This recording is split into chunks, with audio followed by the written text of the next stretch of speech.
नमस्कार साथियों आज डॉक्टर मनमोहन सिंह कहें सोशल मीडिया पर ट्रेंड कर रहा है। बहुत सी अखबारें आज सुबह से डॉक्टर मनमोहन सिंह जी का जिक्र कर रहे हैं। आज 24 जुलाई है। क्या खास है आज खास दिन ये है कि आज से ठीक 30 साल पहले आज ही के दिन 24 जुलाई 1991 को डॉक्टर मनमोहन सिंह जी ने आरबीआई के गवर्नर के तौर से जो है इस्तीफा देने के बाद देश के वित्त मंत्री का पदभार संभाला और 24 जुलाई 1991 को अपना पहला बजट जो गेम चेंजर साबित हुआ, जो कहे उदारीकरण, वैश्वीकरण और निजीकरण को लेकर एक बहुत बड़ा बजट था। और उस समय हम सबको याद है 1991 में पूरा देश आर्थिक मंदी में की तरफ जा रहा था। ऐसे समय पर आरबीआई के पूर्व गवर्नर डॉक्टर मनमोहन सिंह जी को पीवी नरसिम्हा राव जी तब के प्रधानमंत्री ने अपने मंत्रिमंडल में वित्त मंत्री का पदभार उन्हें सौंपा और उन्हें कड़े फैसले लेने थे, क्योंकि आर्थिक मंदी से देश को बाहर निकालने की सबसे बड़ी चुनौती डॉक्टर मनमोहन सिंह जी के सामने थी। आज डॉक्टर मनमोहन सिंह जी की उम्र लगभग 90 साल की होने जा रही है। हम और आप, मैं कहती हूँ, भाग्यशाली है कि डॉक्टर मनमोहन सिंह जी जो देश के वित्त मंत्री रहे, आरबीआई के गवर्नर रहे, देश के 10 साल तक प्रधानमंत्री रहे, 90 साल की उम्र में भी वो सक्रिय हैं। वो लगातार सरकारों को, खासतौर से आज की केंद्र की सरकार, मोदी सरकार को जो है लगातार लिखित में सुझाव दे रहे हैं। आज उन्होंने ये भी चिंता जाहिर की कि देश की जो हमारी आज की अर्थव्यवस्था है वो 1991 से भी बुरे हालात में जो है वो जा रही है। इसके लिए आपको बहुत सोचना होगा, वरना ये जो मंदी होगी वो देश को लंबे समय तक लेकर डूब सकती है।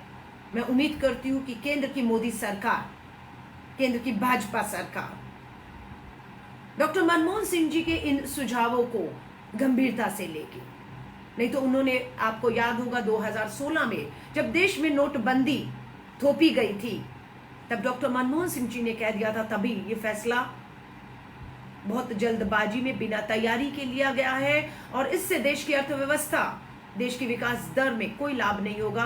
उन्होंने उसी समय कह दिया था कि जीडीपी 2% कम नीचे जाएगी और ये हम सब ने देखा 2016 से लगातार आज जो हमारी विकास दर है माइनस में चली गई, घटा -8 में। काश डॉक्टर मनमोहन सिंह जी को केंद्र की मोदी सरकार ने गंभीरता से लिया होता। आज भी डॉक्टर मनमोहन सिंह जी ने लगातार केंद्र सरकार को लिखकर इस बात की चेतावनी दी है। जब ये फैसला लिया गया था, जब देश में उदारीकरण का शुरुआत हुई थी 1991 में, उस समय भी कड़े फैसले लिए गए। उस समय जो है विदेशी कंपनियों के लिए कहें दरवाजे खोल दिए गए थे। हमारी जितनी भी कस्टम ड्यूटीज थी कि यहाँ से हम अपना चीजों को बाहर बेच पाए, उत्पादन करिए और बाहर बेचिए, तो कस्टम ड्यूटी को भी उन्होंने लगभग बहुत हद तक कम कर दिया था। बहुत से ऐसे उत्पादन थे, बताते हैं सीमेंट से लेकर बाइक तक के उत्पादन पे सरकारों का नियंत्रण रहता था, जिसे डॉक्टर मनमोहन सिंह जी ने पूरी तरह से जो है वो हटा दिया था। छूट दे दी गई थी कि आप उत्पादन कीजिए जितना कर सकते हैं और आप अपने माल को देश और विदेशों में है बेचिए, भारत सरकार आपकी ताकत बनेगा। जिसका लाभ हुआ कि नौकरियों के दरवाजे खुले, लोगों को नौकरियां मिली। 30 करोड़ के करीब भारतीय गरीबी रेखा से बाहर आने में कामयाब हुए। आज का ये दौर चुनौतियों भरा है। 30 साल बाद डॉक्टर मनमोहन सिंह जी चेतावनी दे रहे हैं। मुझे नहीं मालूम आप में से कितने लोग एक बार फिर महसूस करते हैं कि देश का वित्त मंत्रालय, वित्त मंत्री एक बार फिर से किसी पॉलिटिशियन को नहीं, किसी ऐसे व्यक्ति को होना चाहिए जिसे अर्थव्यवस्था की पूरी जो है जानकारी हो। मनमोहन सिंह जी को लेकर जिस तरह से पीवी नरसिम्हा राव जी ने फैसला लिया था, इसलिए देश के अब के प्रधानमंत्री को भी अगर ऐसा फैसला लेना पड़े कि किसी पॉलिटिशियन को नहीं, किसी राजनेता को नहीं, किसी अर्थशास्त्री को देश का वित्त मंत्री बनाना चाहिए, जिसे पूरी तरह से अर्थव्यवस्था की जानकारी हो, जो देश को इस समय पूरी तरह से डूबती अर्थव्यवस्था, बेरोजगारी, आपको पता है, बेरोजगारी का है, महंगाई का है, विकास दर का है, गरीबी रेखा से नीचे लोग जो है वो डूबते चले जा रहे हैं, गरीबी रेखा के घेरे में आ रहे हैं। ये चुनौती बताते हैं डॉक्टर मनमोहन सिंह जी 1991 से, जो 30 साल पहले हमारे सामने चुनौती खड़ी थी, ये चुनौती उससे भी बड़ी चुनौती है। केंद्र की मोदी सरकार अपने 7 साल पूरे कर चुकी है। मात्र 3 साल बचे, इन 3 सालों में उन्हें कड़े फैसले लेने। ऐसा नहीं है, कड़े फैसले उन्होंने लिए। नोटबंदी, जीएसटी को थोपा, नोटबंदी की और बहुत सी ऐसी घोषणाएं की जिसका लाभ बैंकों को बेचने का काम, हमारी पीएसयू पब्लिक हमारे जो सेक्टर्स हैं उन सबको बेचने का काम, गिरवी रखने का काम, सब काम इन्होंने किया कि हम सरकार नहीं चला पा रही, निजीकरण पूरी तरह से किया, लेकिन उभरते हुए हम नहीं देख पा रहे हैं कि वो जो फैसले हैं उससे देश की अर्थव्यवस्था, देश की गरीबी रेखा से लोगों को बाहर लाने का काम, रोजगार देने का काम, उसमें कोई लाभ नहीं हुआ। लाभ हुआ तो मात्र कुछ चंद पूंजीपति मित्रों को लाभ होते हुए जरूर दिखा, जो मोदी सरकार की आर्थिक नीतियां हैं। मनमोहन सिंह जी ने आज कहा है, दोबारा कहा है, भाग्यशाली है, मैं बार बार दोहराऊंगी कि हमारे बीच में आज भी 90 साल की उम्र में डॉक्टर मनमोहन सिंह जी हैं और लगातार हमारे देश की अर्थव्यवस्था पर नजर बनाए बैठे हैं और लगातार सुझाव दे रहे हैं। ये भाग्यशाली है सरकार और हम कि वो हैं हमारे बीच में। कोरोना ग्रसित हुए, एम्स में 1 नहीं 2 बार एडमिट हुए, हम सब की दुआओं ने से वो वापस हमारे बीच में आज भी अपने सुझावों को सक्रिय रूप से दे रहे हैं। कोरोना के 1 साल में मुझे डॉक्टर मनमोहन सिंह जी से मिलने का समय नहीं मिला, लेकिन मुझे कोरोना महामारी से पहले 2019 कहूँ 20 कहूँ उससे पहले उनसे मिलने का सौभाग्य मिला, उनसे बात करने का सौभाग्य मिला और लगा कि जितनी जानकारी और जितनी जागरूकता शायद हम में आज की तारीख में नहीं है, उससे भी अधिक जागरूकता और जानकारी इस देश की आज भी डॉक्टर मनमोहन सिंह जी के पास है। सुबह सारी अखबारें वो पढ़ते हैं, पूरी तरह से देश में क्या चल रहा है, किस तरीके के सुझाव वो अपनी सरकारों को दे सकते हैं, वो देते रहे हैं।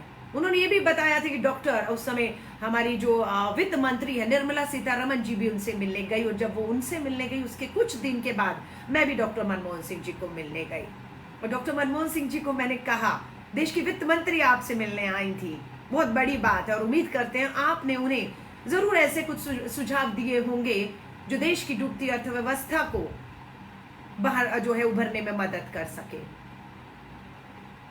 डॉक्टर मनमोहन सिंह जी ने मुझे कहा, ये मालूम नहीं मुझे आपसे शेयर करना चाहिए या नहीं, उन्होंने कहा बिल्कुल वो आई थी, लेकिन उन्होंने कहा वो डॉक्टर मनमोहन सिंह जी के साथ चाय पीने आई हैं।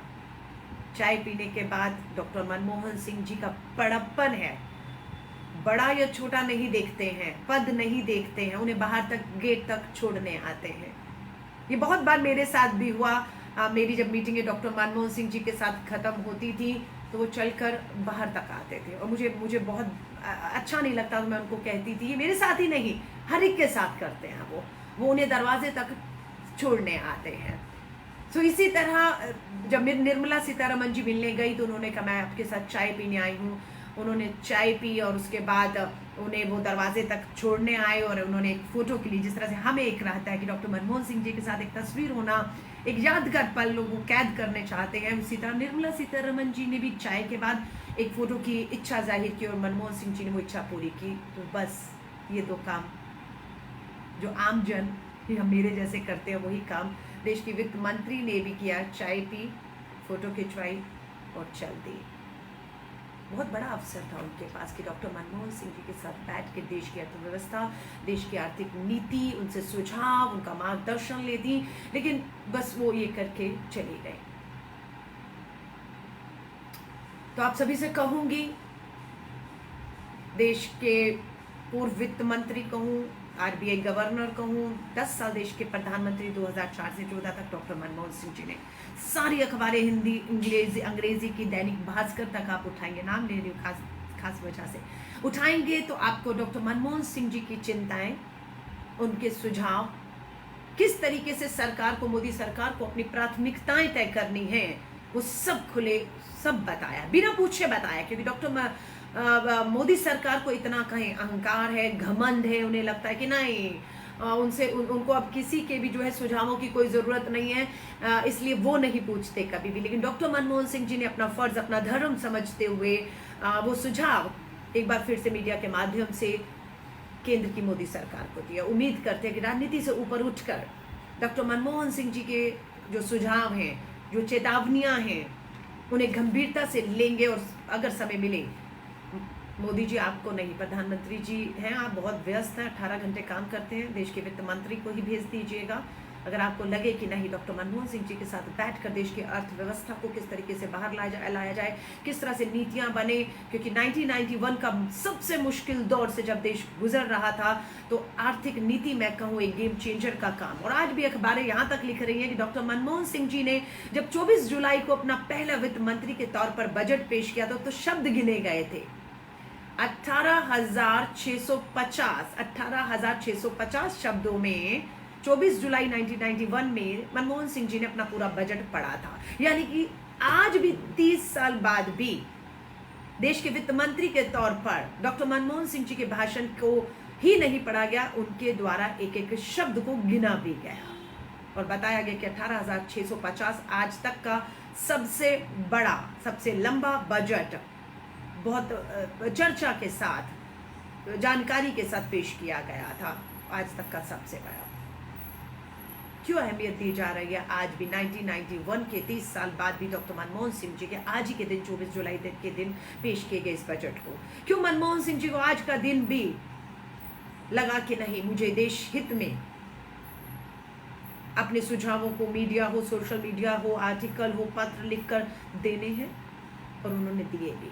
लेकिन अब देश की सरकार, मोदी सरकार पर निर्भर करता है कि वो उनका सम्मान करते हैं या उनको फिर अपमानित करते हुए जैसे पहले किया कूड़े के ढेर में डाल देते। अगर वो ऐसा करती है केंद्र की मोदी सरकार तो ये नुकसान मुझे लगता है कि भाजपा और मोदी सरकार का नहीं, देश का नुकसान होगा। क्योंकि आज एक बार फिर से एक ऐसे अर्थशास्त्री, एक ऐसे अनुभवी आदमी की जरूरत है जो देश की अर्थव्यवस्था की बारीकियों को जानता हो, जो कड़े फैसले जो डॉक्टर मनमोहन सिंह जी ने सुझाए हैं कि किस तरीके से अर्थव्यवस्था की बुनियाद रखी। सबसे बड़ी बात है 1991 की जो मंदी से देश की अर्थव्यवस्था को उभारने का काम डॉक्टर मनमोहन सिंह जी ने किया। और उसके बाद पीवी नरसिम्हा राव जी की सरकार में के बाद बहुत सी सरकारें आई, बहुत से प्रधानमंत्री बदले, उन्होंने भी उस आर्थिक नीति को जारी रखा।